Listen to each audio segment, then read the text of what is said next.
కోల్కతాలో నెలకొన్న తీవ్ర ఉద్రిక్తతకు సంబంధించి బ్రేకింగ్ న్యూస్. సుప్రీంకోర్టు తీర్పుతో ఉద్యోగాలు కోల్పోయిన టీచర్లంతా ర్యాలీ చేస్తున్నారు. తమకు న్యాయం చేయాలని డిమాండ్ చేస్తున్నారు. ఎస్ఎస్సీ స్కామ్ తో ఉద్యోగాలు కోల్పోయారు 26,000 మంది టీచర్లు. మాకు సానుభూతి అవసరం లేదు, ఉద్యోగాలు కావాలి డిమాండ్ చేస్తున్నారు ఆందోళనకారులు.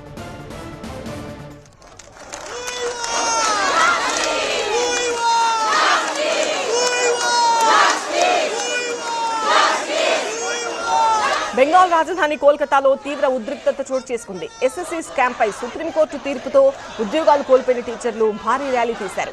తాము రోడ్డున పడ్డామని, న్యాయం చేయాలని ఆందోళనకారులు డిమాండ్ చేశారు. సీఎం మమత న్యాయం చేస్తామని హామీ ఇచ్చారని, తమకు నేతల సానుభూతి అవసరం లేదని, ఉద్యోగాలు కావాలని డిమాండ్ చేశారు.